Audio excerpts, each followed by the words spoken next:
Hey everyone, and welcome to episode 131 of the Toonami Escape Podcast. I'm Greg Zeno. Tonight we have B-Dubs, Hello. C-Kohler, Hey guys. and Caliph95. Hello. Ooh, we have someone new today. Second time on the podcast. Seriously? Yep. Oh, wow. It's been a while. Yeah, no kidding. Yeah. Well, welcome back, dude. Welcome back. I missed you. Happy to be. I'm sorry, I forgot you. It's alright. It's been like a year, I think. I was shocked when Zonic recently told me, yeah, it's been like since the beginning of the year since I was on. It's like, what? There's no way I didn't get seriously. Zonic on for that long. It was probably Pop Team Epic. Yeah, it was Pop Team Epic. Anyway, there's not a whole lot of news except that Sword Art Online is back on its bullshit.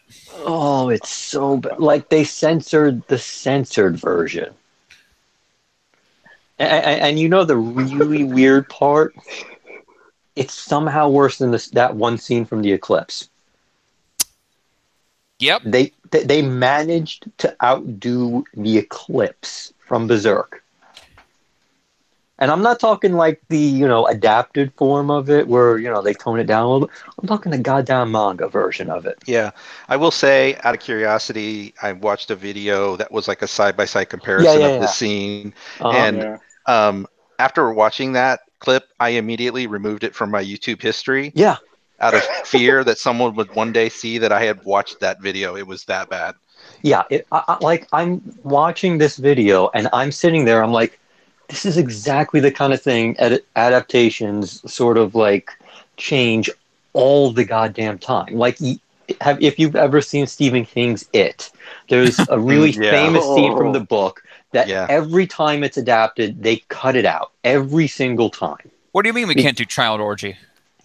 Yeah, I mean, they basically cut it out. Like, it was during that because any reasonable person would do that. But the authorial intent. Yeah, He didn't have authorial intent when he wrote that scene. He was high on cocaine. Yeah, he didn't have an editor there to tell him no, so, he did it. And apparently he looks back, he's like, yeah, I shouldn't have done that one.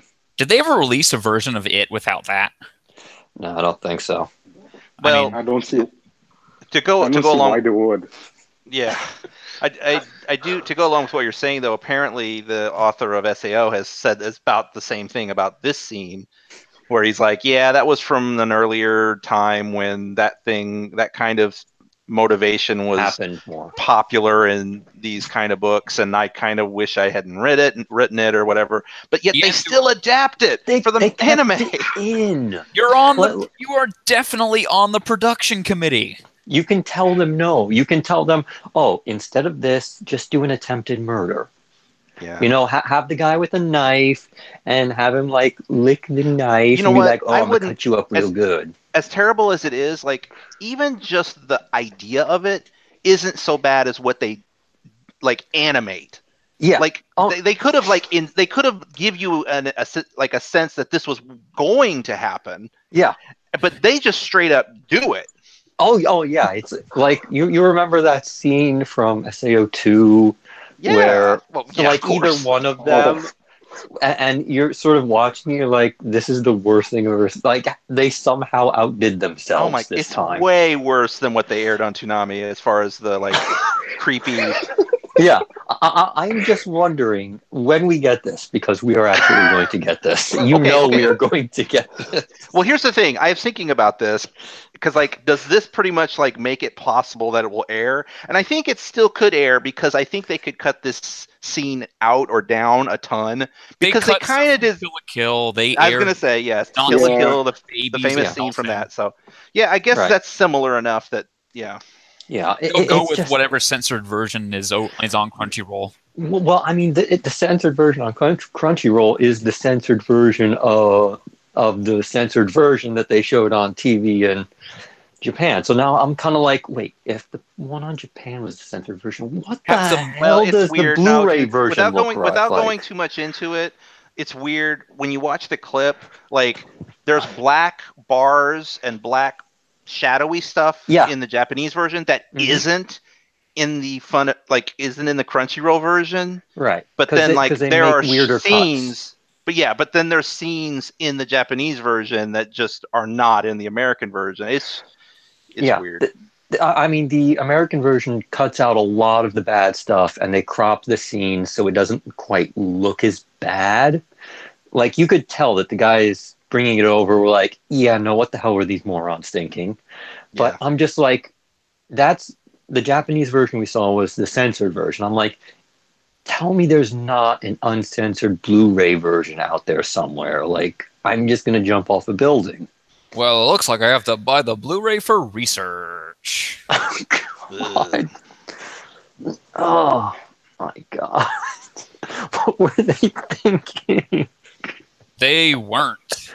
Is What they SA were thinking was, we can maybe get away with this.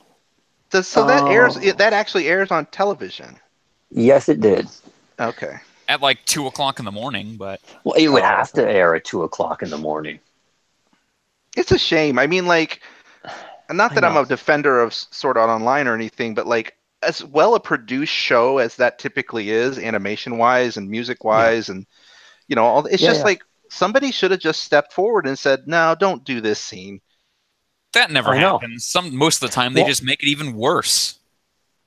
I mean, this is the thing. Like, the author is like, yeah, I shouldn't have done that. And he feels bad for the voice actresses because they had to do those scenes. I'm like, if you feel bad, then step up and, say to change the damn scene. Like, don't make them, do it. Like, you have that power. It's your license thing. I don't know his licensing deal or whatever, but I'm sure if he put his foot down, Maybe they think it's edgy. Oh, I don't know. God, it's super edgy. I said it's basically his version of. The Man, Eclipse. I've recently started forgetting the name of the JoJo author. Like I can't. Oh, can't- yeah. Araki. Araki, yeah. It's basically his version of animal violence. Like, oh, villain's a bad guy. Look at this. Except worse in every possible way. Yeah. Wait, hang on. Did someone go missing? Oh yeah. Oh no. What happened? Someone went missing. No. Well, Oh, no. hopefully he'll reconnect. This is not good. This is bad. Maybe Wait, his did he internet write went something out. in the chat? Nope. Oh. Oh. Maybe he got disconnected. We'll wait a second here and see if he comes back. Yeah, check your DMs. Maybe I've checked everything. While we're waiting, was there any other notable news this week? Well, there was one thing I did see that I thought, man, I hope B-Dubs saw this. Hint, hint. I saw DeMarco retweeted a tweet from like this anime, aesthetics account or anime art account, and it was just pictures from Made in Abyss. Oh, God. And I thought, haha, this probably means nothing, but DeMarco, why? Don't do this to me. oh, he's back. He's back. Hey, Caleb. Yeah, I'm back. hello. Sorry, my internet was acting up. No problem. That's fine. It's all right. Oh, God. Thank God I missed that. I probably would have cried. Look forward to both of those at the same time next year. Shoot me now. Apparently there's a documentary about Yu-Gi-Oh going around. I couldn't tell you. Oh, it's about the freaking card games thing. That's interesting. Yeah, apparently they keep fucking with how the card game works. And breaking it and then fixing it and then breaking it worse. I don't really follow Yu-Gi-Oh at all. Neither do I. I just wind up going into threads I wouldn't normally go into to make sure nobody's killing each other. Well, good work. You know, as soon as we get off of this, DeMarco's going to announce something, right? Yeah, Because that's what happened last week. No, no. This is not the time to announce anything. Well, I mean, like literally, like right after we finish recording, he's like, "Oh, hey, check out this announcement." What was the announcement for? I actually don't remember. Was it just a... No, I don't think there was an announcement last No, week. there was. What was it? It was right after we were done recording.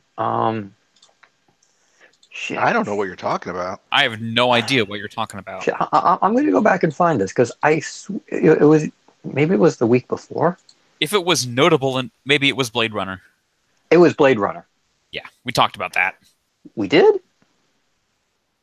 Yeah, we talked about it on the last episode. So it must have happened before. Oh, you're right. It was the episode before that. Oh, right. Fucking hell! This entire like year has just been like one giant week. Christmas is almost here, B-dubs. That's impossible. It's literally in 2 weeks. This next weekend, I mean, will be the last new Toonami of this year. Oh, we should mention too, right before we move on to the block, that I mean, you're going to be posting in the Reset Era thread people accepting for nominations for our awards show, right? That's right. Yeah. I don't have all the categories nailed down yet, actually. There's some I want to add, some I'm iffy about. I need to discuss next week. But all right. What do you mean discuss next week? Like, do you think this would work? You mean in the forum? Yeah. Okay. All right. Well, on the podcast at least, because I may not. Well, we won't. But we're. Oh, I guess we will be doing a podcast next week. That's right. Yeah, because it'll be the last one of the year. Yeah. Yeah. Okay. Just time. How does it work? Right. Whatever. Anyway, so yeah. I hope you. I'm looking forward to it. So I'm curious to see what you're going to come up with. So for like, I think I'm thinking of adding a best death category. Interesting. There were some good ones this year. Also, too, I would recommend that when you go to get like when you ask for nominations, particularly when it comes to like best scene or best moment or something like that, that people really pick a scene and not just something in general. But I'll let you decide on that. I will try to get. I think what we could do. I will have more specific rules. Okay. This time. That's good. Yeah, because last time there were like entire episodes, and it was like we could do a best episode category. That would be kind of hard, but yeah, it would be interesting though. But it's hard to remember the specific episode, but also it's like I literally want to nominate this episode. There's no weirdness about it. Yeah, I think best scene or worst scene kind of fills that void for me, but yeah, it's your show, so best or it's still best or worst moment. Anyway, want to get to the block? Yes, let's do it. Yeah. All right. My Hero Academia episode 29, Hero Killer Stain versus UA students. In this episode, everyone shows up to fight Stain one after the other. Literally one after the other. Like, oh no, he's got Ida. Hooray, Deku's here. Oh no, he's got both of them. Hooray, Todoroki's here. Oh no, he's got all three. Hooray, it's Mineta. Oh God, help us all. I don't remember that. No, that didn't happen. My dream is that he shows up and dies. You should be so lucky. Just the sight of him sends Stain into like super duper Saiyan mode, and he's like, "I'm killing everyone." It probably would send him into a murderous rage. I think it would too, because like Mineta kind of embodies Stain's whole like philosophy of like heroes using their powers for the wrong reasons. Yeah. You know what the most horrifying thing about it is? He would kill the fuck out of Uraraka. Why do you pick her out in particular? Money. Yeah, right. Because being a hero to like help our parents with bills and stuff. I don't know. I think he wouldn't mind that one too much. Well, no. I mean, yeah, he definitely he'd definitely kill her. Like he'd definitely kill her, but I still think Mineta would, send him into like far beyond any rage mode anyone else could. because he's like literally the distillation of everything wrong with Hero Universe. Yeah, well, to be fair to Mineta, he hasn't really used his powers in a negative way. He's just That's a because terrible person.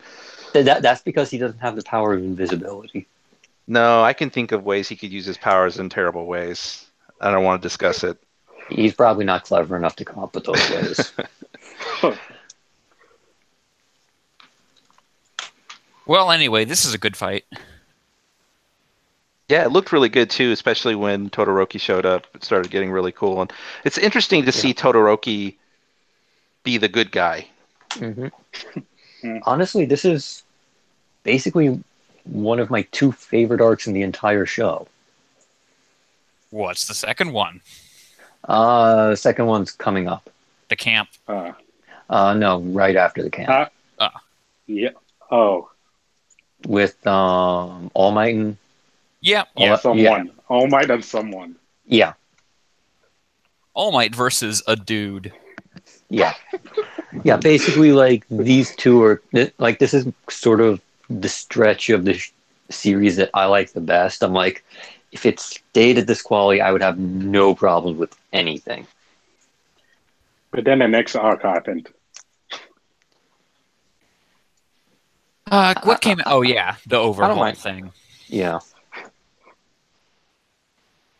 That should be next year, right? Yeah, I think so. But we don't actually know that it's going to be like in April again. No, I don't. I mean, it probably is. You I'll know, check they like to they like to put it out at the same kind of time, I think. Anyway, I think it's funny to point out that Stain is absolutely right with everything he dunks on Ida for. Oh, absolutely. Like, that's what makes him fantastic, is he's got a legitimate point. He's just taken it to this manic insane place. He's just a dude without a nose and vampire licks. Yeah, I mean, he's basically Voldemort, only Voldemort's got a point for, like, in Harry Potter, Voldemort's full of shit. In MHA, he's got a legitimate gripe here. Oh yeah, we did learn too his quirk, which is if he tastes your blood, then he can paralyze you. Right. Yeah. How does that work physically?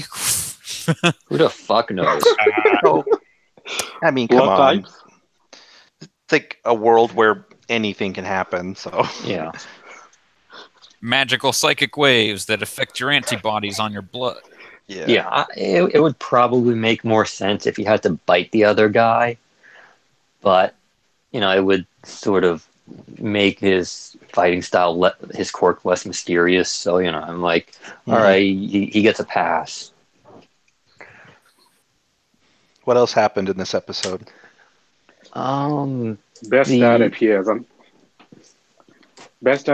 saves Gran Torino. Mm-hmm. Yeah. Also, there's like Endeavor and all them was that this episode? Yeah. Like those that's what Caleb fuckers are. said. Yeah. Oh, okay. All we get for Endeavor is just him and Gran Torino meeting up. Right. You just like, step out of the way. I'm so cool. He is, though. No, he's not. No. Even the citizens know that. I think one of them say something like, why you? Mm-hmm. Everything changed for the Nomus when the Fire Nation attacked. This is true.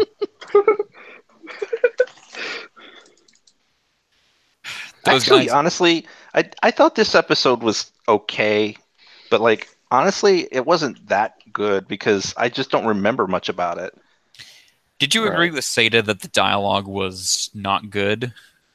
Well, I don't know if I wouldn't say it was good. I just felt like it wasn't very memorable. Like I remember things happening, but it just was kind of going in one ear and out the other. It wasn't super compelling. I guess I was just kind of I don't know. I don't know how to explain my feelings on this episode. They were just kind of odd. It wasn't bad, but it just was sort of like whatever. We get it, Yeah. Well, like, it's one of those things that it's like the idea of it's really fantastic, but the execution of it is kind of like, Yeah, the only But, thing I really liked or remembered vividly was the sort of Deku and Todoroki team up at the end to save Ida. I really like that, and the yeah, whole Ida being like, "Why are you here? Go away! I don't want you to get hurt." And like that's fine, but like I don't know. Outside of that, I don't remember anything else from the episode. right. I mean, I think that's fair because this arc is very much, weird in that Stain overshadows like literally everyone. I think he won like some Anime News Network award or something for best villain of 2018 or 2017 or something. Yeah, Well, honestly, I that was wouldn't be probably the Crunchyroll Awards, Oh Yeah, yeah, that's it. which is like, you know, it's a popular vote, and popular vote. Also skews towards Crunchyroll titles, I think. No, Yeah. no, because Made in Abyss ended up winning Anime of the Year, and that was not on Crunchyroll. Oh, that's true. I did like that Crunchyroll last year actually was like, we have to take this seriously, as like they took it seriously. Like they didn't just limit it to only stuff on Crunchyroll. Oh, that's Yeah. right. That's what I was thinking of. Like the previous awards, they only had their stuff. Yeah, and it Yeah, was but then all, this and year every, they and fixed every it. category was Yuri on Ice. Yeah. God, I remember that one. And after that, they were like, Yeah, "Oh, we can't do that. people are stupid." They are. And until we can get away with cutting them out entirely, we should have some not stupid people deciding on some stuff. Yeah. You mean the Yeah. stupid people who decided the nominations, or? I mean, They had the nominations were. I think the nominations were decided by like their crack team of anti-tubers and anti-tweeters and anti-writers who are also stupid, but not quite as ravenous and ridiculous as the overall fandom. Right. Well, I've never seen your anime, so I won't judge it.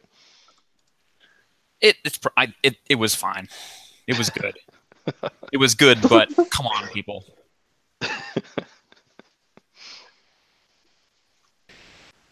Anyway, should we talk about Naruto Shiitake then? Shiitake. God. I mean, Naruto Shippuden, episode 229, Eat or Die, Mushrooms from Hell. The episode from hell. In this episode, Mushroom Samba. Except worse. Literally just that. Yep, it's they eat a bunch of mushrooms and they go crazy. And then they kill some dudes. Sounds about right. Okay, I have a question. Is the guy with the sunglasses a filler character? No. That's the thing. Wait, which one? The ninja that has the sunglasses on the whole time. He's with... That's Ebisu, right? No, or it's a different guy. I thought it was like Konohamaru's team leader or something. Nope, really? That guy always wears a full head wrap. Oh, you're right. So who is this guy? Which one is he? This... literally some dude. But he's been in the show before, though. He's like a extremely background ninja. They maybe said his name once, and now he's here because it's like we need a sensory type ninja. He's a sensory type ninja. That's why he's here.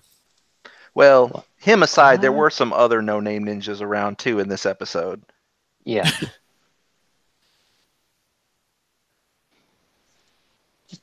Actually, I'm just sort of surprised that guy is actually a character existed before this arc. Yeah, I could have sworn he was like a freaking filler guy. Well, I mean, maybe he was in the tuning exam somewhere. You're right. He might have been. Yeah, I could see that. No, the thing that kind of gets me about Naruto is like they come up with these filler characters to have Naruto team up with. Except they've got this huge ass cast of characters that they could use, and nobody does. Well, they tried that in Naruto. In filler hell, and nobody liked it because it went on for like 3 years of bullshit. Well, do we know a character who isn't preoccupied right now? Okay, Hinata's half dead. Neji's alive. For now.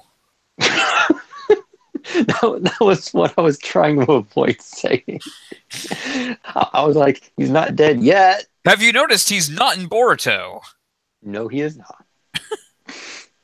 Yeah, Neji's not dead yet. I mean, considering what happens to him, this would probably be a good time to sort of bring him back and remind everyone he exists. Nope. Nope. Here's Glasses Dude, who totally has a name. Totally. I mean, they could have brought Ino. Ha! Ha! Ha! The guy with the dog. Yeah, sure. The guy with the bugs. Yeah, no, it's just one of those things. Like, there's plenty of dudes they could have, brought along for this that they didn't because fuck them.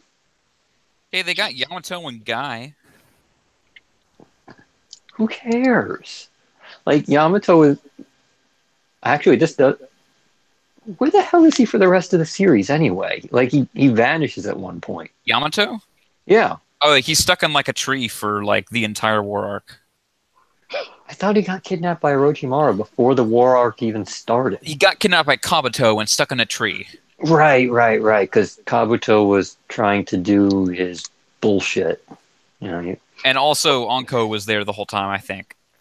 Right. She went to go save him, and then nothing ever came of it. Yeah. And then it's like, 5 years later. Yeah, I'm like, that's one of those things. I'm like, so wait, we were gonna get that arc, and then Kishimoto decided, nah, that's too much effort. Yep, pretty much. God, I hate this show. Why do we watch this again? Because we have to. This is a valid point. Kayla, if you got any thoughts on Naruto Shippuden? Naruto Shippuden? No. What's there to say? It's the only show I ever watched this week. It was just more stupid pirate crap. No, you know what was funny? That reminds me of the time that what's his name was in and out the entire podcast. Sonic was in and out the episode. And then he comes back just in time for Naruto, and they're like, "So Sonic, what do you think of Naruto?" He's like, "No, I didn't watch that one. Watched everything else." The only intelligible thing he said the entire episode. You couldn't understand shit before or after, but that came through Hold on, perfectly it's clear. really important that you know that I don't care. God, that was amazing. I did hear, though, since there's nothing else to talk about in this episode, I did hear that the next episode is actually kind of interesting. It's the Clone Rebellion one. Yes. Oh, that actually. I'm really like looking forward to this one, just out of the principle of it. So Naruto makes a bunch of clones. Well, no, I haven't seen it actually. I'm just guessing. Oh, okay. Okay. So I'm guessing he makes a bunch of clones, and then all the clones are like, "The fuck we got to listen to you for? You suck. I'm better." And then all the other clones are like, "No, I'm you." And then that's what I think is going to happen, and I'm really, really curious to see how they resolve this issue. I mean, I would assume he'd just cancel the jutsu. Well, no, I mean, like, they are going to bring up the possibility that clones can have consciousness and self-determination. How are they going to retcon that? By never bringing it up again. This is what I expect. Because honestly, it could lead. That could be a really cool idea that nobody ever did anything with, but instead we're, whatever. It's ridiculous though, because like, it is. How many thousands and thousands of clones have died? Oh, so many clones. Like he goes through like 1,000 clones, a mission. Like any problem he's got is like, I'm gonna spam you a bunch of shadow clones. Every But time like he walk uses the his dog, every spam time he shadow uses clones. his special jutsu, it's like genocide. Yeah. No, and that, like he's got to, you know, screw in a light bulb. Like how many Naruto's does it take? It takes 1 and 30 clones to turn him. You know? It takes 30 clones to turn the Rasengan. Exactly. By the way, I just want to mention too, every time he does that move where he has a clone appear and then starts like waving his Yeah. hands over his palm, Yeah. it's the stupidest looking thing I've ever seen. Oh, it's ridiculous. I mean, has he not? I mean, he can control like the nature chakra bullshit. Like, has he not yet reached the point where he's like, yeah, I can just do this myself. It's fine. He can I definitely don't do need it that. that way in Boruto, right? Yeah. No, I mean, there's literally a. I think it's after this next arc in Naruto, he stops actually having to do that. Ah, well, good. Like he can just do it all by himself at that point. He's like, yeah, I figured this out. I'm not going to be stupid forever. Oh yeah, we I forgot to mention in MHA that we're fully past the point of Deku breaking his legs every time he uses does anything. Yeah, because he does it at like 5%. Yeah, because now he's just like, oh. Yeah. Yeah, he kind of figured out like, oh wait, I can just do my entire body at like 5% and nothing will break. Why am I constantly trying to, do 100% punches when this is so much better? Yeah. Anyway, He's Naruto not smart. Shippuden. We want to talk about other shows. So let's talk about Boruto. Oh God. The other Naruto. Boruto, episode 10, The Ghost Incident. The investigation begins. In this episode, they are in not sleet, nor wind, nor hail. All of those things will stop Boruto from delivering your mail. He's not a good mailman. No. He's very bad at his job. Extremely. The mailman from Twilight Princess is just running after him like, I'm going to eat you! Now that's a mailman that's good at his job. Like wherever you warp, there's the mailman from Twilight Princess. He just runs up to you like, oh, here's your mail. Okay, bye. And then the guy from Majora's Mask, he keeps that dude keeps to a tight schedule. Yeah, the dude from Majora's Mask is like, oh, I'm sorry, you didn't push the A button exactly 10 seconds after I told you. Because you totally have a second accurate clock in your head. Oh yeah, absolutely. No, actually the clock on the bottom is, I think it's 1 minute is 1 second. Oh. And then when you slow it down, I think it turns into like 1 minute is 2 seconds or something like that. Or maybe 5 or whatever. Like I did the math on that ages ago, and that's how I used it to, anyway, Boruto. Yeah. We should probably talk about Boruto. They're still on this ghost bullshit. Well, I mean, that's the, thing. This is the first arc. Mm-hmm. Well, somebody said there's only like 2 or 3 episodes left. Yeah, we're clearly at the end of this. Yeah. So they just have to find it and confront it at this point, I assume. And maybe kill it. We got to see like some of the other class doing their internships.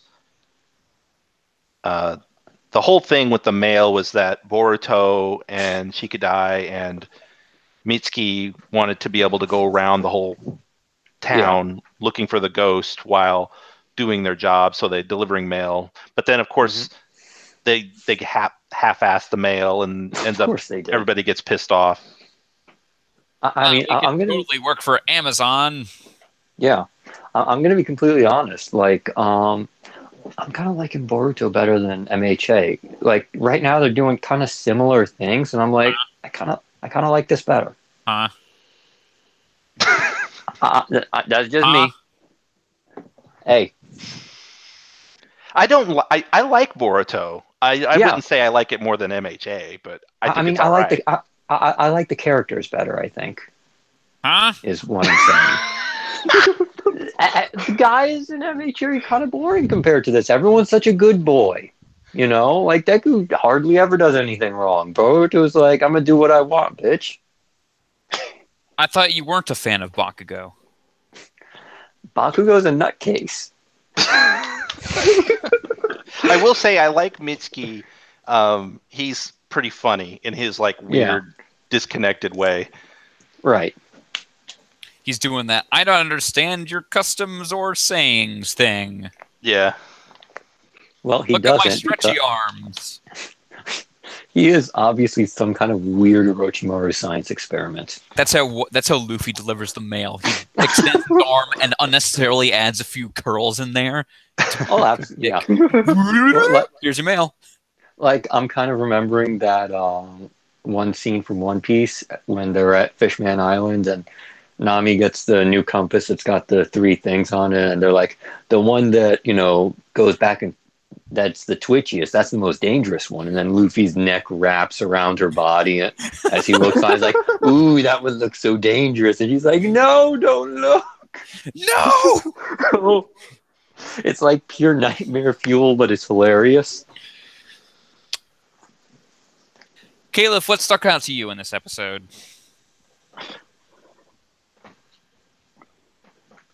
I'm trying to remember.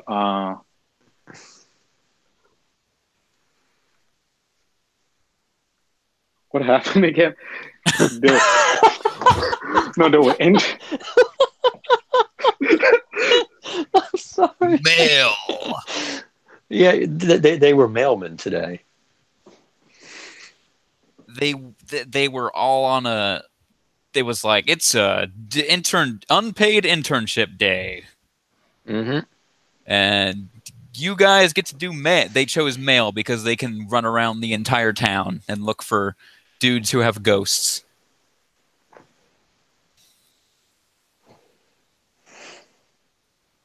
That was this episode of Boruto. Well, okay. One thing did happen though at the very end. They ran into the class rep, and she's been like knocked out or something. Dun Right. dun dun. Dun. It's the ghost, or someone accidentally knocked into her. How'd you get punched out by a ghost? It's not a ghost. That's his stupid name for it. The ghost. It's a ghost. They're going to need their proton packs and the capture device and the ghost vault. Get the Poltergust 3000.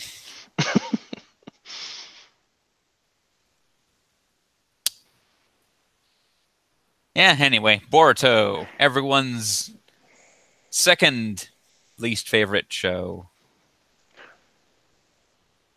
Right? I don't know. I'm kind of... Oh, no way. I mean, No. there are 2 worse shows on this block for sure. Oh, absolutely. Yeah, that's right. I forgot about Black Clover. Well, no, I mean, it's kind of like, I feel like Boruto's getting a little bit better every episode. Yeah, I don't even like know? saying I don't like it or that it's bad. I think it's all right. I mean, Yeah. like, I think as far as the show goes, to me, it's mildly entertaining enough that I'm like, okay, I'm looking forward to see what happens next. Sure. Yeah. It's still stuck in a little bit of that after school special mode A little bit. where it's like, But- don't but- slack off on your job. Yeah. It's But juvenile, so- but like it's also colorful, and I agree with B-dubs that the characters are fun. Yeah. Like, everyone's got their own thing, but everyone's also kind of fucked up in some way. And, it's just this really interesting thing where it's like, yeah, they could make this show way better than it is. Like, I think there's a lot of potential here, and I think it's getting better each time. Oh, They I did make a remember new something episode. else too. That there was the scene where Boruto got home and Hinata was there all pissed off.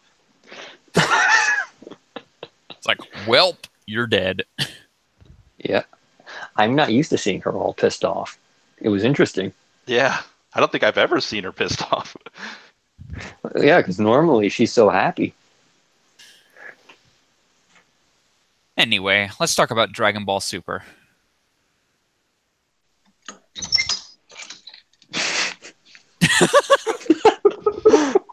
And We've opened the door to Dragon Ball Super. Dragon Ball Super Episode 90, Staring Down the Wall to Be Overcome, Goku versus Gohan. In this episode, I was reading an article. I didn't really see anything. Oh, that kind of sucks because this is basically the best of the pre-tournament episodes. Well, it was mostly just a big fight, so... Yeah, well, I mean, it's Dragon Ball. What do you want? It was basically the Gohan Blanco shows off his power episode. Yeah. Yeah, it was it was essentially to credibly establish that Gohan is now Super Saiyan Blue level. Without actually turning his power on or whatever. Yeah, or his hair. It's basically like Gohan doesn't go Super Saiyan Blue, but he's just as strong, and it doesn't really make a difference.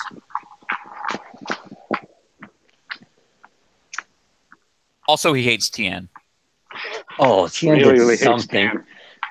Tien owes him money, or like he hit on Videl once, and Gohan still hasn't forgiven him. Like Tien did something to him. I don't know what it was, but it was horrible.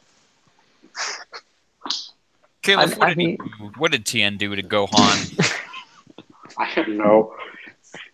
Something so bad that he hit him straight into the mountain. Almost split it in half. He split the mountain in half.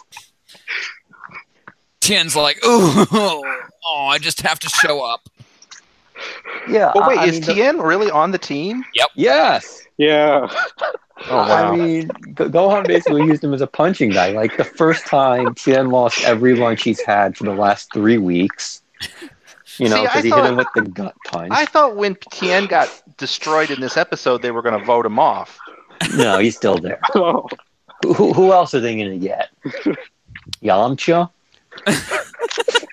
Like Yamcha couldn't even take one of those punches Gohan gave. Oh, you know, that does remind me though. One thing that was newsworthy this week was they had all new bumps for the whole block. Yeah, and one of them was like Yamcha on stage. Oh, it's like they know. They know. I mean, Yamcha gets dunked on so hard in the coming episodes. It's not even like it actually stops being funny and starts being a little sad. They asked Tien. It gets worse. You know, Tien really hasn't had a power up, has he? No. Well, apparently he could always just grow 2 more arms. So yeah. But what I'm saying is, like, for everyone to be in the Tournament of Power, they've had some kind of level up, except for him. Let's just say he's been keeping up with his training, and he's still roughly comparatively, he's still the same length. You know, like he's stronger than he was against Cell, but he's exactly as weak compared to them as he was before. Yeah. Okay. Well, I mean, like he's still got the whole I turn triangles into squares bullshit going on with his tri-beam cannon that actually is a square. He might be able to do that to someone in the tournament and then die. Yeah, pretty much. Like, don't expect a lot. But, yeah, I mean, Gohan beat his ass like he owed him money. and he fired, like, the world's comically smallest laser blast at him in order to, you know, fuck with him. And it's like, oh no, this giant explosion of power has blinded me. And it was, like, molecular sized. The whole thing with Gohan to me reads like some kind of like note from a producer who's like, Gohan has been way too freaking nerdy and dorky in Super so far. We need to get him back to the way he used to be during Boo. So here's what we're going to do. We're going to have this moment where he changes. And like at the end of this episode, he is nothing like the Gohan that we saw earlier this season. Yeah, he's totally fucking badass. Not only is he like back to being completely super buff and like just straight up angry. He's back to going up to Mr. Satan and saying, "Your daughter calls me daddy too." You know, he even looked like Vegeta, like with his hair like slicked back and stuff. Well, it's because of the whole bang thing. They gotta, you know. Yeah. Apparently, that's his transformation now. Is he grows the bang. Like whenever he goes full power, the bang is there, and it's like, yes. I thought it was Gohan Blanco. No, that's later. Oh, poor Gohan. No, but apparently there was an interview with the producers of Super, and they were talking to Toriyama about the arc, and they kind of remember that, oh wait, Gohan is this ridiculously strong dude, and they basically say to him like, we'd kind of like to use him a little more going forward. Could you maybe write him into the show again, and so we could get some use out of him. And so my theory was 100% true? Apparently, yeah. Oh. They went to Toriyama. They're like, we kind of want to, like, do a little bit of a Goku Gohan arc for a little bit, and he kind of needs to get back to where he was to do it. And Toriyama's like, well, we got this big tournament coming up, so we'll just beef him up. He got motivated again. Yeah, pretty much. I mean, like, real talk. He went from Super Saiyan 2 to Super Saiyan Blue in, like, what, 6 hours? Oh, is he actually, like, comparative to Super Saiyan Blue now? Yeah. That's the whole point of the episode, is, like... That doesn't even make sense. Well, he is. Are you exaggerating? Because how could he be as strong as a god? Well, he is. I mean, that's the... Just accept it, Dragon Ball! Yeah, that's the whole thing, is that... he's all the way up there now. He's right up there with Goku, and even Vegeta during the whole fight, he's smiling like, yeah, he's finally started being serious again. And like, freaking 17 is up there too. They're basically building sort of like this squad of dudes that's essentially Super Saiyan Blue level for the tournament, and as well as sort of the guys just under them, like Piccolo and Tien and Roshi and all that. Well, okay, so they're all stronger, but the real question is, will they be strong as this new team for this other universe that was just debuted in this episode? Consisting of Hulk Hogan and the rest of the New World Order. Yes. Is actually they all have to like take milk breaks where they drink their milk.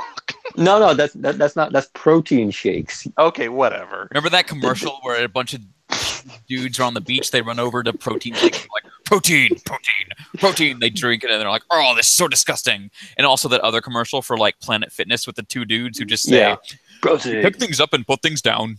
Yeah, that's basically these guys. That's these dudes. I mean, like, these guys are just going to get wrecked so badly. I know. Wait, what universe are they from? 8. Go on. 10. Wait, is it 8 or 10? 10. I think it's 10. Okay. Yeah, it's the universe where what's his face was from in the last arc. Zamasu. Yeah, Zamasu. Yeah. Poor Goasu. Yeah, all he wants to do is be a God Tube star, and this shit keeps happening to him. And now his life rests with Hulk Hogan. Hulk Hogan. It's like this universe's version of the Body Improvement Club, basically. Except they're worse in every single way. It's this dude. It's this Hulk Hogan dude and the Body Improvement Club. Except the Body Improvement Club was like fucking awesome. Like, you could put those guys to the Pillarment beam and it works. Like, I saw the video. I'm like, it was fucking awesome. I was rocking it. This guy is so important. This guy is so important. They get very unique designs. All black robes and black robes. They're so amazing. We have to hide them. Yeah. We totally didn't not think of them yet. Yeah, I guarantee what's going to happen with these poor bastards. I don't even remember what happens to them, but they're probably going to like die to some shockwave or something. Like, someone's going to power up and they're all going to go flying off stage. Like, the second Goku goes Super Saiyan Blue, they're going to be like, ah! Yeah, exactly. But that can't happen because they already were. That universe was not one of the 2 weakest ones. So, well, I mean, they don't have the lowest mortal level. Like, we don't know that that's just power level. They just got the worst people. Yeah. Wait, they just got the. Are these guys the 10 that they're going to use? Mm-hmm. Yep.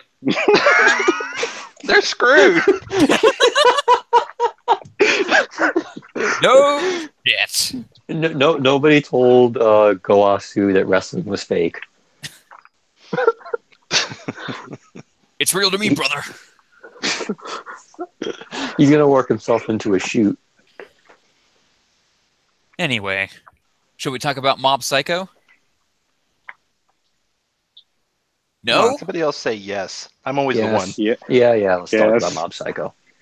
Mob Psycho 100, Episode 6, Discord, to become one. Ah, that's actually a good motto for Discord. It is. They should use that. Anyway, in this episode, Mob's brother, and I swear to God, I realized I don't know his actual name. I don't either. I can't remember.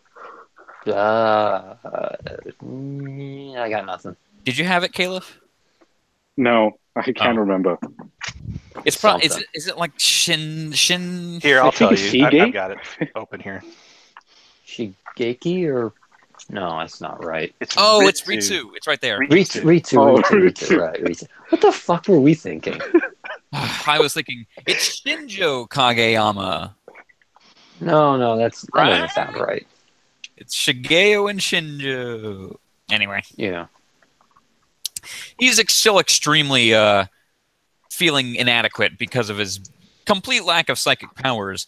But so he gets roped into the scheme to pin a bunch of recorder thefts on Josuke. Yeah. Well, he From gets the know. student council president who was apparently really bad at school and also lives in trash. Yeah. well, How he did he gets get elected? inducted into the true superpowered psychic society in this show, Featuring where everybody has dude who is a amazing triangle. abilities, like partially bending a spoon, and and having shit a like six. that. Oh no! My favorite Picking one was a the card. lady. Yeah, but her success rate is only 62%, which is a D- at best. hey, wait! If that's a good success rate from all those cards. That is a horrible success rate. Like you could do that like at completely random. No, if you did it at completely random, you'd have like a 15% success rate. I mean, there would be a stretch statistically where you would like it would even out to like something ridiculously low, but there could easily be a stretch where you have a very high success rate because this, like mathematically, you're not always gonna, Anyway, go there's on to something whatever. there, but it's not quite there yet. Yeah, I mean, these people are garbage. Like Mob could kill. Yeah, like Mob could just wreck all of their faces in like 10 seconds. Like Reagan has more psychic powers than most of these guys. Yeah, so the whole idea is that there's this rich guy who, I guess, it's weird. It's like in this universe, people just accept that psychic powers are real. No, Yeah. not really. It's Well, really, I this guess guy it does. just It's just seems that like all- people are blasé about it. I don't know. we've literally only met people who care about psychic powers. Is the Yeah, I thing. guess that's true. Well, anyway, so this rich guy, he knows that psychic powers are real, and he's trying to create a group to research them or do something with them, and all he can get are people who are like super, super double D tier, like psychics who can just barely do anything. And he mistakes Ritsu for Mob. Oh, is that what happened? Yeah. Yeah. Okay. Yeah. Meanwhile, Reagan is channeling some dude's dad, who is from New Jersey. He is. New Jersey. No, I'm sorry. He is absolutely from Jersey. So in the original version of this, He was was born to run. God damn it. was he speaking in English? No, I or I think don't. it's Japanese. I think he was probably speaking in Japanese. In the subversion, I think he was speaking Japanese, and the line probably would have been, "Man, Dad, your Japanese is super well considering you're from New Jersey." And then they just kind of didn't think about it here because it's like your English is super good. It's like I'm from New Jersey. Okay. I could tell there was some kind of language flipping going on here or something. Like they didn't like it's a thing where they're like, oh, we forgot to acknowledge you're hearing English, but they're technically supposed to be speaking Japanese. Yeah. That was a great scene though. It's just like he just like gets caught up in like I have no idea what I'm doing, so get a fucking job. Yeah,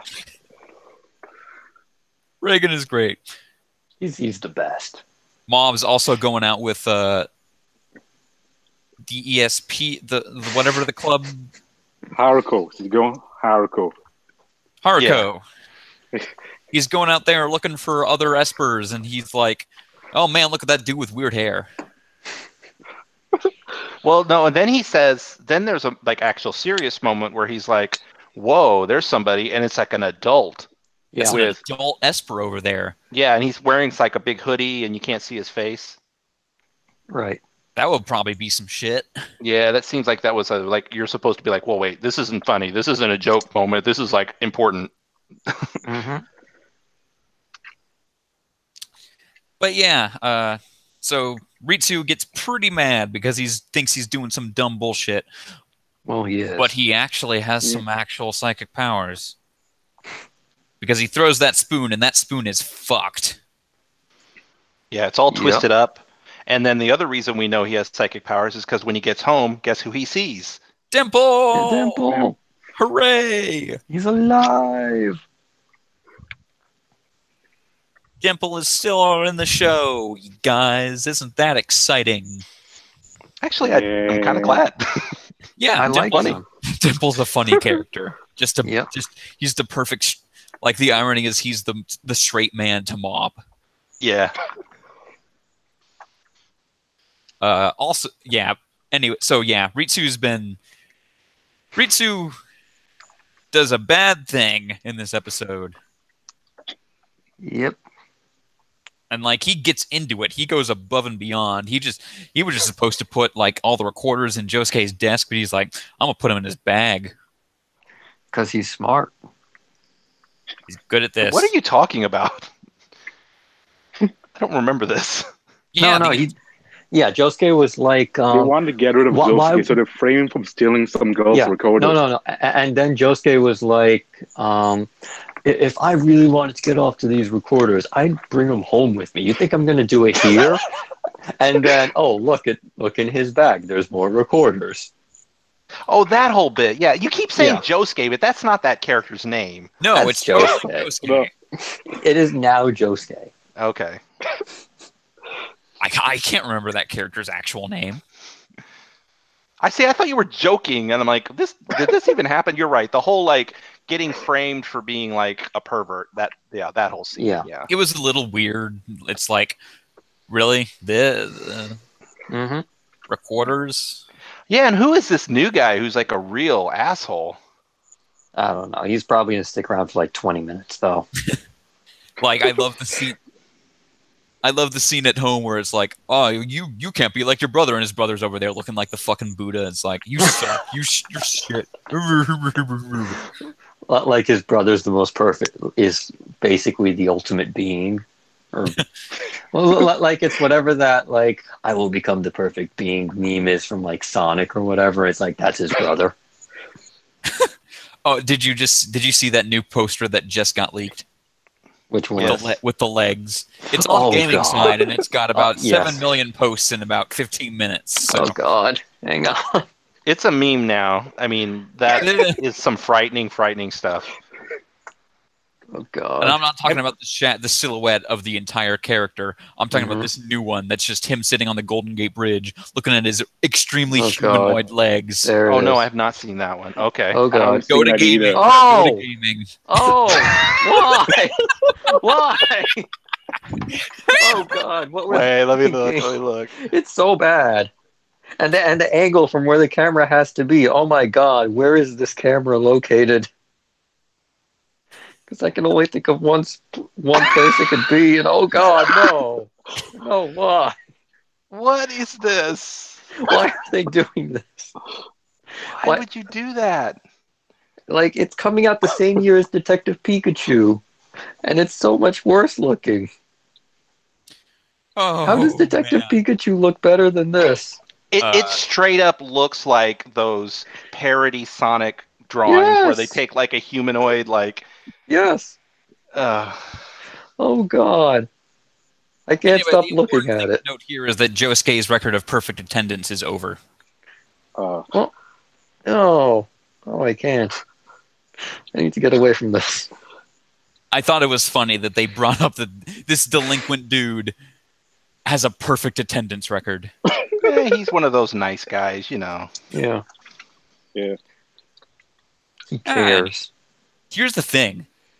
I distinctly remember this being my least favorite episode of this first season, and it's still amazing. Oh, it's fun. This show is real fucking good. Anyway, Megalobox. Megalobox episode 1, Buy or Die. In this episode, welcome back to the exact same near future version of Brazil that Michiko and Hachin was based in. Pretty much. Definitely kinda Brazil. Well, Yep. just even the like art style looks Yeah, similar to Michiko Hachin, like the character designs do. Right. And in this, we meet Junk Dog, who's a real good boxer, but he's got to He's throw all these poor. fights because his asshole trainer is in debt. So Well, Well, I that mean, and the he's fact got that no money too. he's also like not like a, an unregistered. He's like an unregistered citizen or something. he's like a Mm-hmm. almost like a stateless person. Yeah. So he can't. They announce this big upcoming event called the Megalonia boxing match thing. By the way, the soundtrack in the show is good. Yes, Yeah. I can already Yes, it tell. is. I'm Like all digging the this so far. The whole Shirato thematic of just the violin string, dun dun dun dun dun dun. It's so good. Yep. Yeah, Anyway, I really liked this episode. I mean, I'm not sure how good this series will be, but like, I thought this episode was pretty good. I was into it much more than I am. I'm not a sports guy. I don't really care about sports. Like the Rocky movies are good movies, I guess, but like I don't care about the boxing. And I thought that like this does a pretty good job of like making me into the characters. And yeah, Junk Dog's kind of one note so far. He's just, you know, I really that wish kind I of could character, box, but for it's real. fine. And I like this new like the rival to him, this big tall gray-haired guy. I must break you. Yeah, basically. He even has a Russian name. I will break you. And then I like that like the head of the corporation, this woman, you know, she's real off-putting to him. And I don't know, it's just this I don't know, it's a kind of a neat setup. You know, he's going to be the underdog, literally. Literally. So here's this huge big boxing tournament called Megalonia. Huge by huge I mean literally 4 people. Here's one of them already. Well, what I was going to say though was that like technically Junk Dog can't join this tournament because he's not a part of society. He's like a outcast. He doesn't have his voter ID. Right. Yukiko's like that. There is no limitation to age. Blah blah blah blah blah. And it's like, But you need an ID. Reporter's like, so there's really no limitation here. It's like, yes, it's open to all citizens. God damn it. That's a limitation. Huh? What?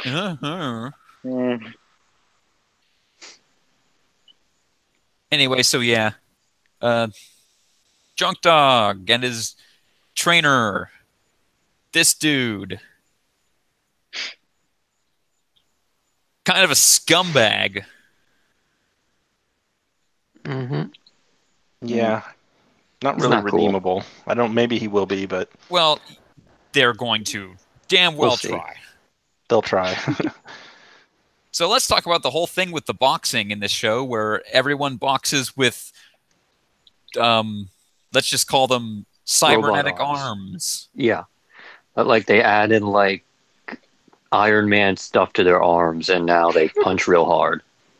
It And got like motors on the back that make your arms punch real fast, but I guess not hard because apparently this is apparently it's not don't lethal. immediately die. Yeah, I'm like, how do they not how does a clean hit on a guy's face not completely obliterate his jaw? The show, I'm gonna spoil. Sorry, go ahead, Caleb. No, not to say anything. Oh, the show doesn't really justify why this would be a thing. Well, because it's cool.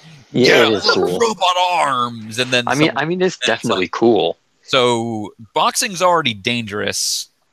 Assumingly, I'm assuming the robot arms are there because they can punch faster and harder. But wouldn't that make it more dangerous? It's like, I guess we're just supposed to. I guess the conceit is that this is a new level of boxing, and the people who can do this must be really tough. No. Yeah. No. Any old dipshit can megalobox. Any old dipshit. All right, so it's just to look cool, but whatever. And so the champ has got super crazy, basically Jack's arms from Mortal Kombat. And Junk Dog, who by the way is JNK Dog, is how you spell his name. I saw it on the screen in the background. Yeah. If you're not gonna good job shortening that. You cut out a letter. Anyway, so he just has a very basic frame with some pipes and tubing and stuff, and that's about it. But he's really good at boxing, we must say. Obviously. Really good. So good that when right as he's about to get punched by Drago, time stops. No, that's just the episode. Huh? Yeah. The episode ends. Yeah. No, he's so good that that one dude he has to take the fall to in the first half of the episode. He could have just one-shot that guy. Oh yeah, that guy could have died in 10 seconds. Yeah, I mean it'll be cool to see him because they pretty much end the episode with him and the champ. The champ basically are about to begin their unannounced fight, and so I'm looking forward to everybody who assumes that Junk Dog is going to die, him being good. Now he might get beat this first round, but you just know he's the protagonist, so he's going to show everybody up at some point. And so I'm looking forward to that. Yeah. He also likes going motorcycling down closed roads at night in the rain. He's going to die in a motorcycle accident. Probably. Yeah, well, nobody said he was smart. Yeah. I also like Megalonia. It's going to happen. And now we're just starting to build the stadium. And it's like, oh. Yeah. It's so amazing. You have to build the stadium. Right. When he's riding in the motorcycle, it kind of reminds me from that one guy from Ippo who's he rides the motorcycle and then he crashes and he almost dies and stuff. I'm not describing it well. I haven't seen Ippo. No, I don't think they have oh no, they did adapt that fight.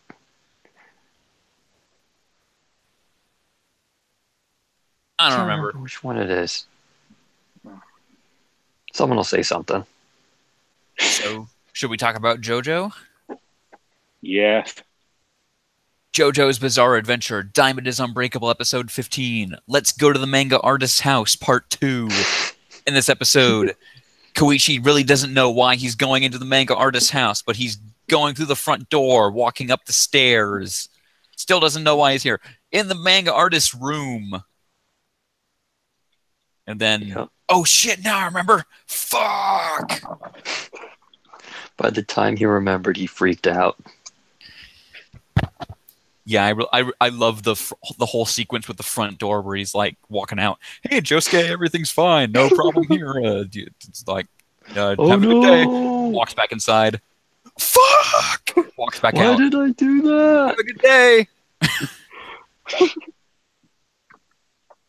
So good. And then, of course, he somehow cut his hand super bad. It's bleeding all over the place, but nobody noticed. Yeah. Except Josuke, and somehow Okuyasu noticed it.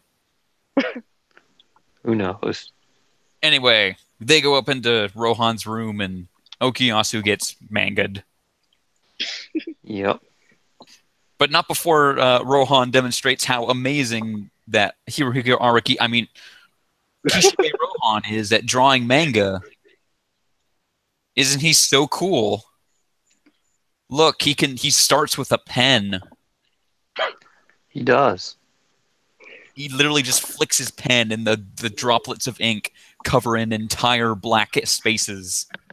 It's because he's awesome. You know what? The whole scene, all I could think about was that this character exists as Araki's personal power fantasy. He claims that it's not that, but it's that. It's that. It's that. Was it like a compilation something where he drew him and Rohan hugging each other really close? Oh, Kishimoto, I love it when you draw me.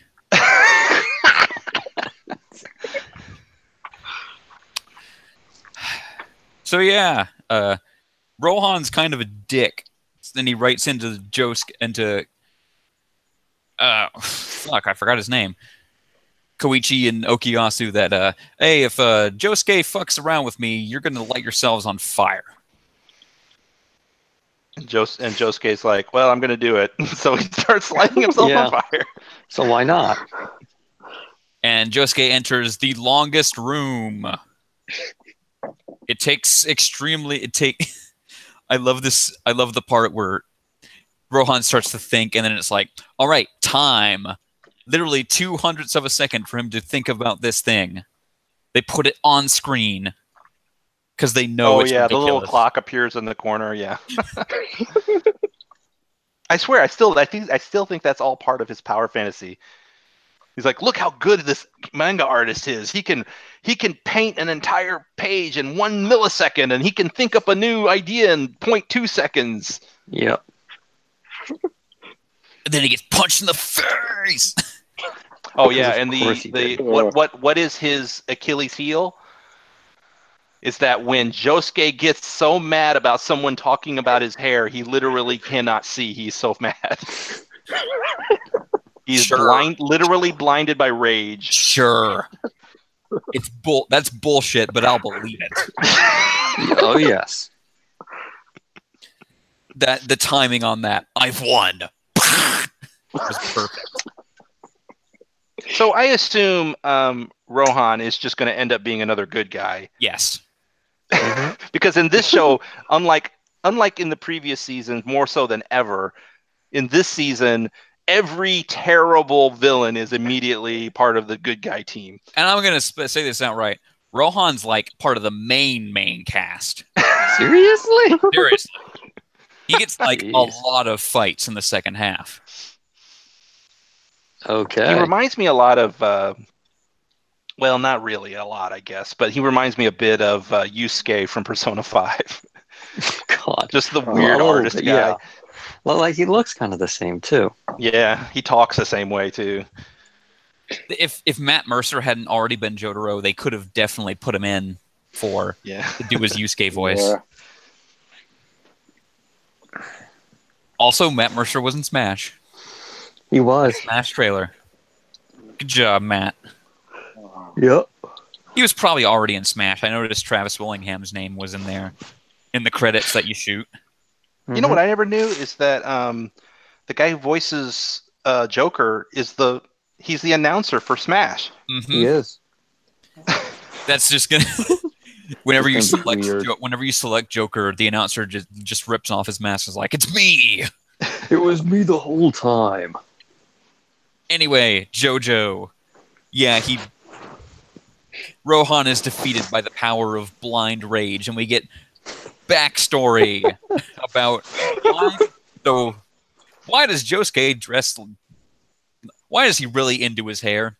Well, it turns out back when Jotaro and everyone else was off to fight Dio, he was also having his own stand fever. And he was stuck in the car in the snow with his mom, and then a dude who looked a dude who he would later copy exactly the look of. This is important. Josuke copied this guy. This guy does not look like Josuke. These are two things that are completely different, okay? It was Josuke, wasn't it? No, it is not. Period. It was. End of story. I'm not. This is a spoiler. I'm spoiling this for you. It's not him. It's totally him. No, I'm not. Dude, Time travel. look at my face.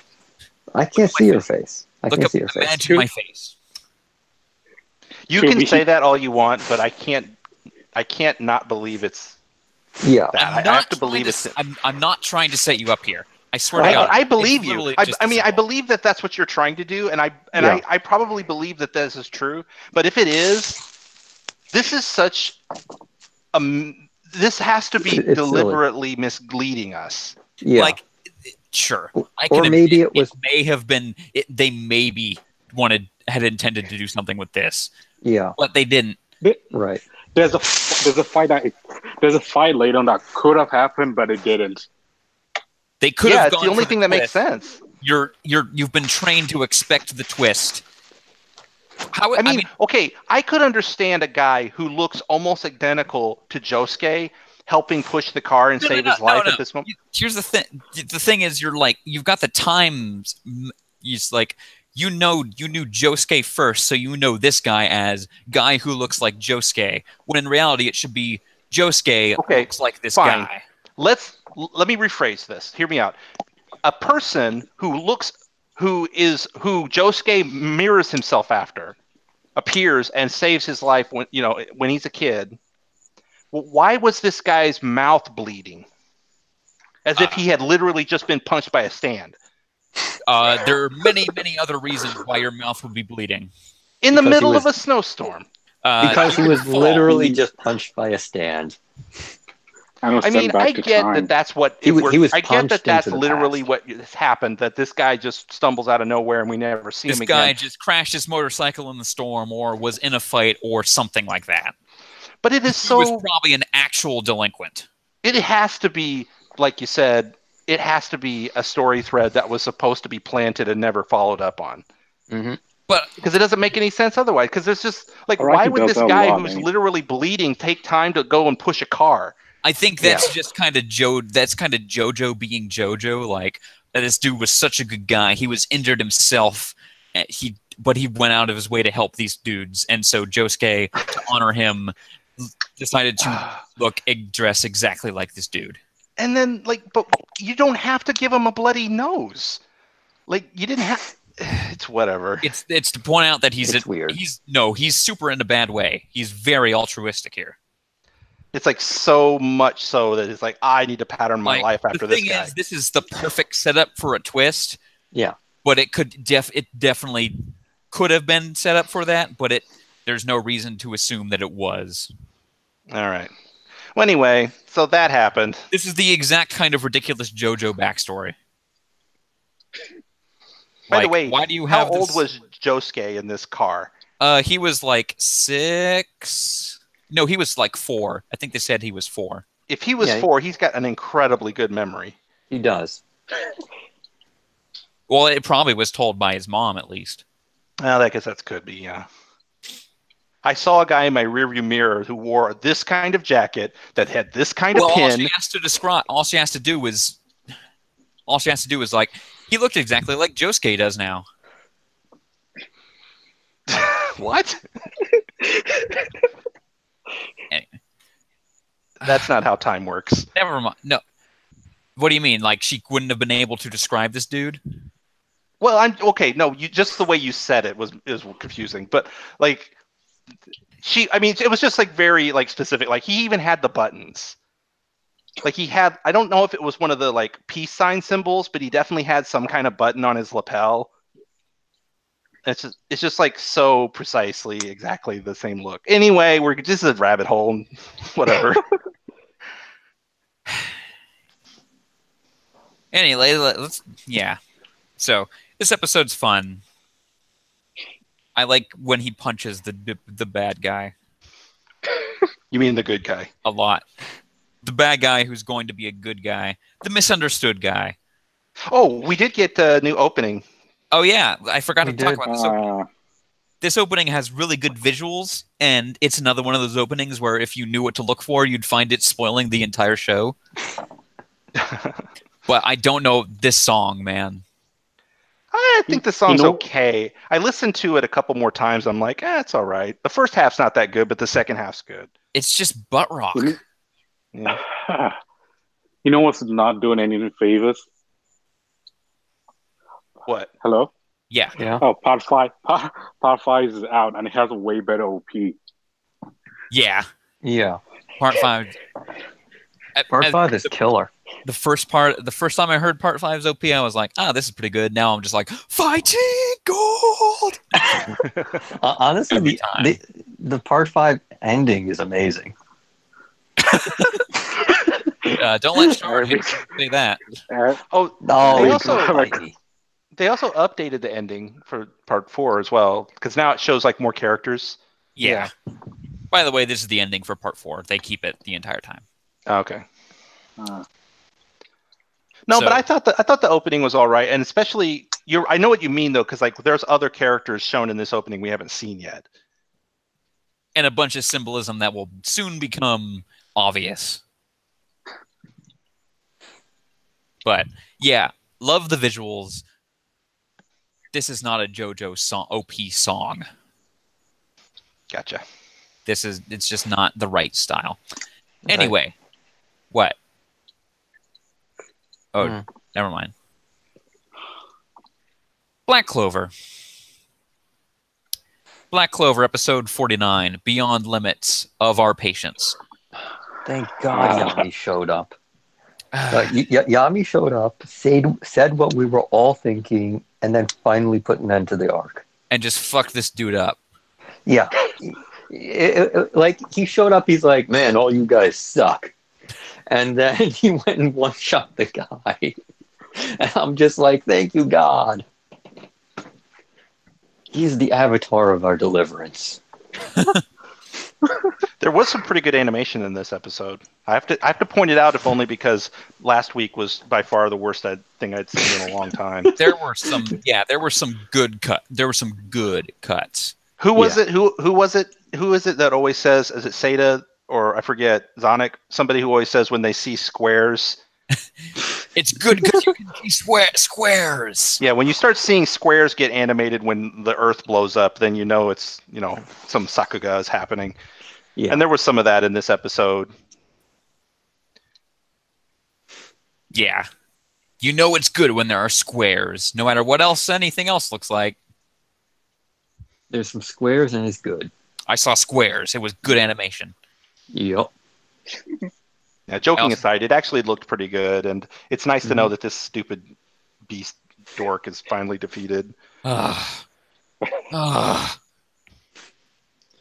man, time. Veto sucks. Literally, all these guys were like, "Oh, we have to all team up and fight him," and oh my god! And then Yami shows up.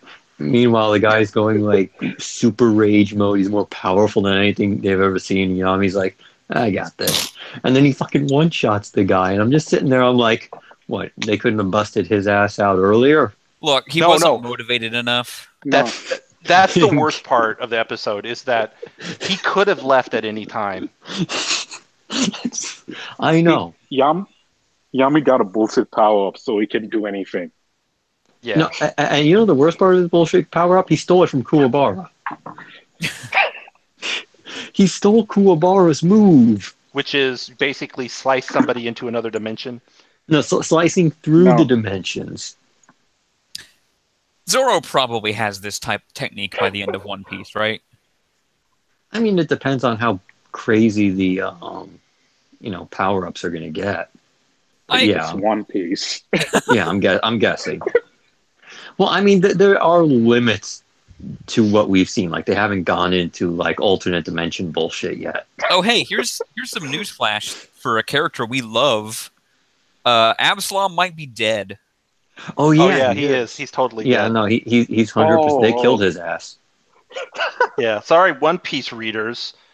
If you haven't read the chapter, I guess, but whatever. You know, well, I mean, it's from like 3 weeks Oh ago. no, so. you were on the edge of your seat waiting to see what would happen to Absalom.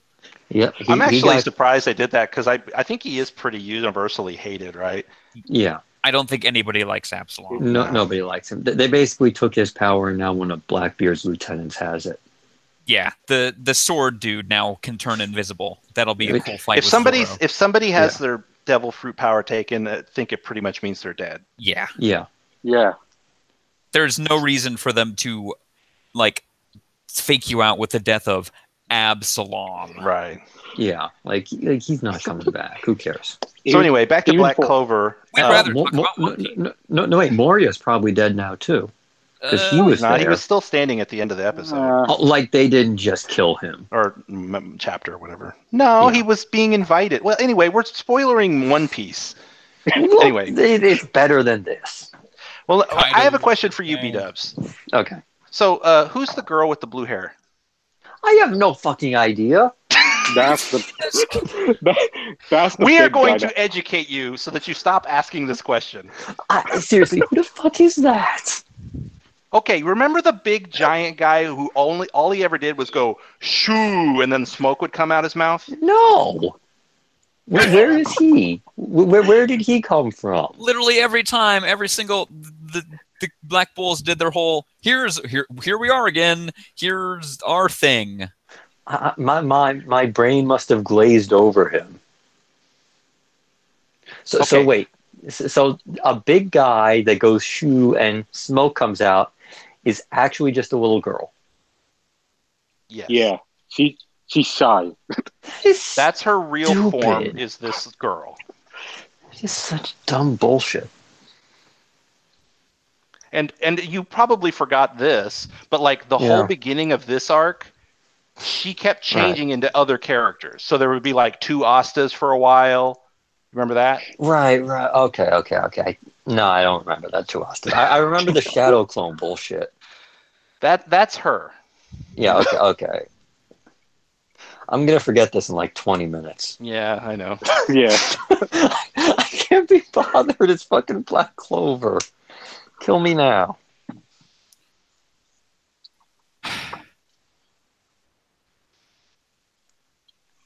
Black Clover.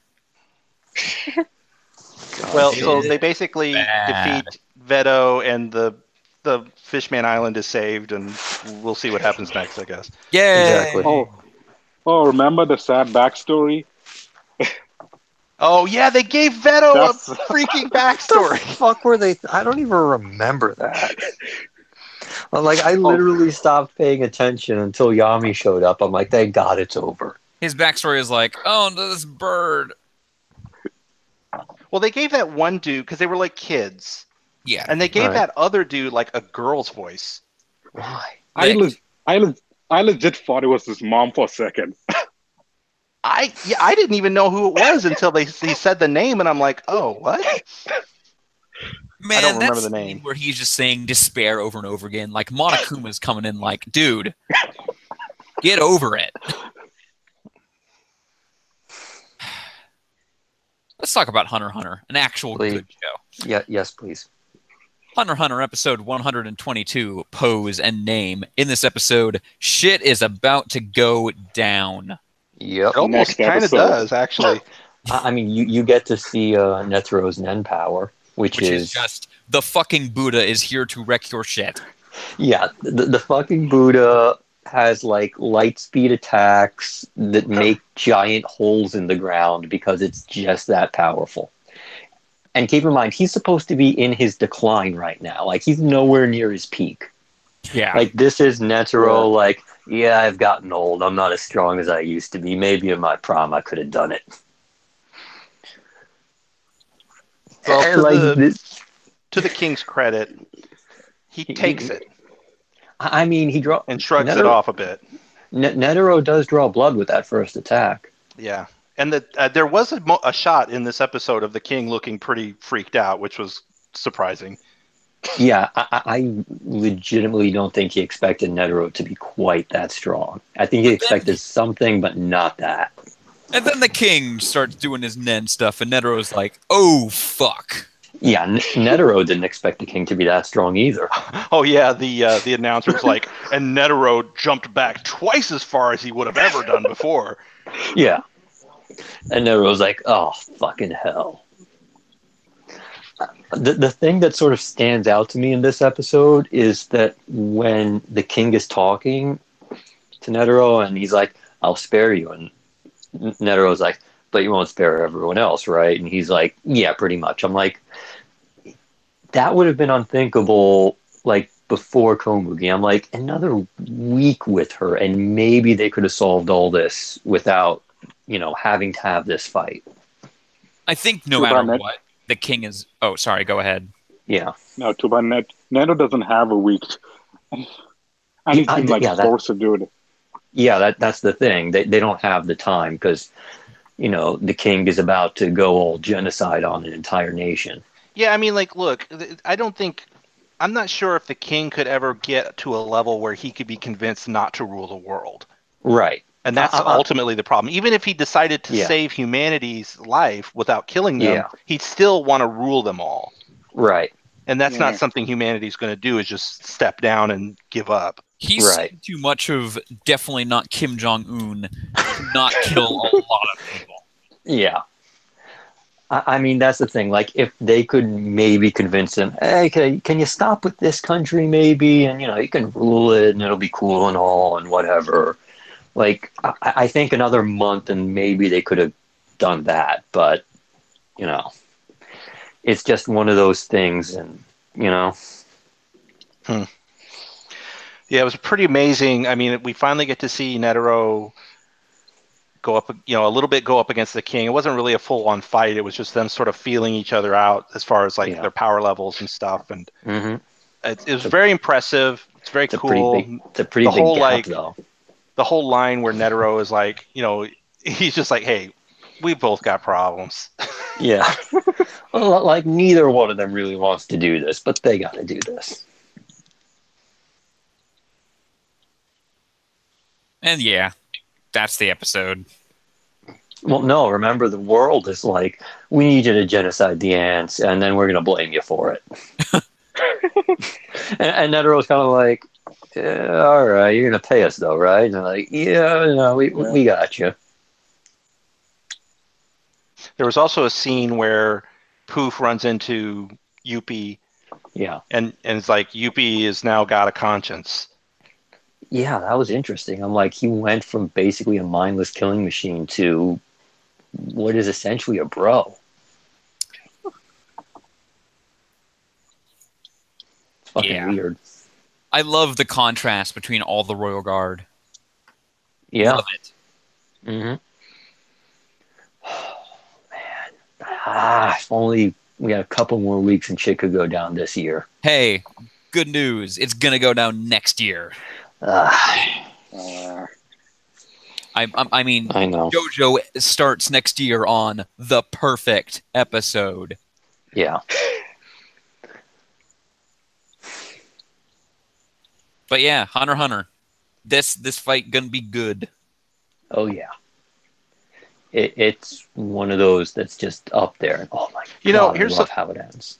Here's a thought I had about Hunter x Hunter that I hadn't considered until I saw this episode.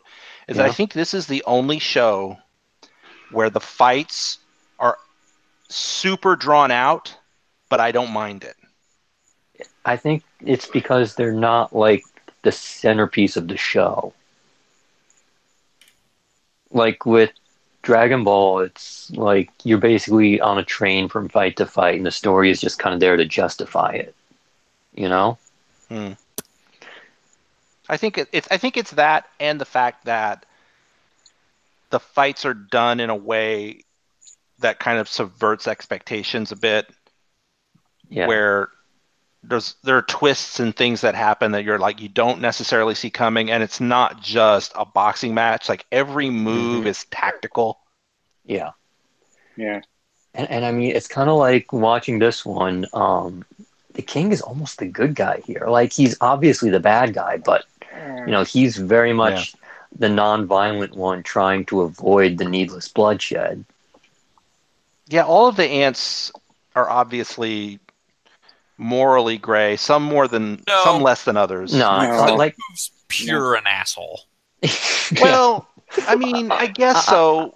yeah. I mean, Poof doesn't have that kind of like. He's just a huge dick. Poof is actually a bad person. Probably the only one. Yeah, yeah, but like Yuppie and Pito, like Yuppie especially, but Pito even to some small degree is kind of Yeah. like not just an evil character. Right. I mean, I guess Pito's kind of evil, but like I don't know. It's just they're just not so black and white. These characters got some depth to them for being. Pito is not acting out of malice. She's Yeah, just kind of animalistic. Yeah. Like Pitu's just doing what Pitu needs to do. but like there's enough going on where you're like, I'm almost like not. I almost feel bad for P2 a little bit Yeah. because of the situation she's in. Like the whole idea where like Yuppie's gonna mess this up for her, Mm-hmm. and I'm Like she went through all this effort to make sure nothing Yeah. screws this up, and then he shows up, is like, yeah, I'm gonna fuck this shit up, and Gon is there like, try it, I dare you.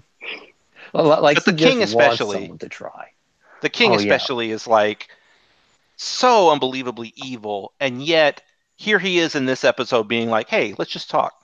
Yeah, he's. I mean, the thing is, like, hanging out with Komugi is kind of like lessened the evil a bit. I feel like he's like when it started, he looked at humans as like, oh, this is my next meal type thing. And now he's like, yeah, there's value in some of you. You're not all. Yeah, he food. said as much in this episode. He's like, I've learned since then that there are humans that don't need to die or shouldn't die. Yeah. Yeah. Like he's grown as a person, and it's interesting to see because normally that kind of character or a character in his position, that doesn't happen.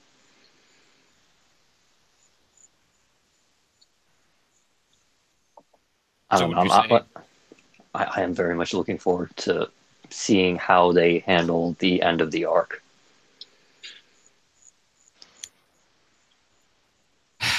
Next year, man. Oh man, that is going to be my moment of the year. I'm telling you right now. I don't think anything's going to beat it.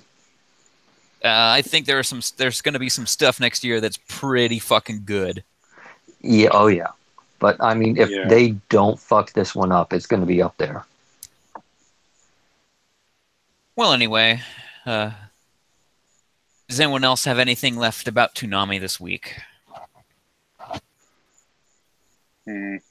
Still crazy. We're getting a fucking Blade Runner anime.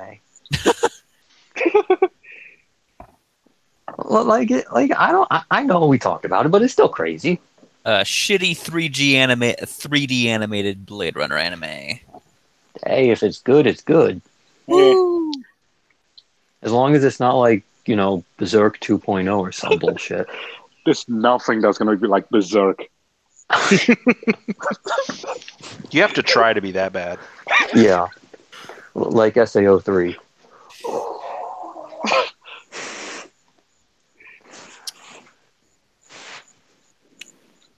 Well, that'll about do it for this episode of the Toonami Escape podcast. Thank you, B-Dubs. Okay. Thank you, C. Kohler. No problem. Thank you, Caliph. Sorry. What? You didn't do anything wrong. Yeah. Yeah. I have literally been able to hear crickets in the background of your mic, though, the entire time. Yeah, I've been wondering, why are there crickets? I have to get some better network.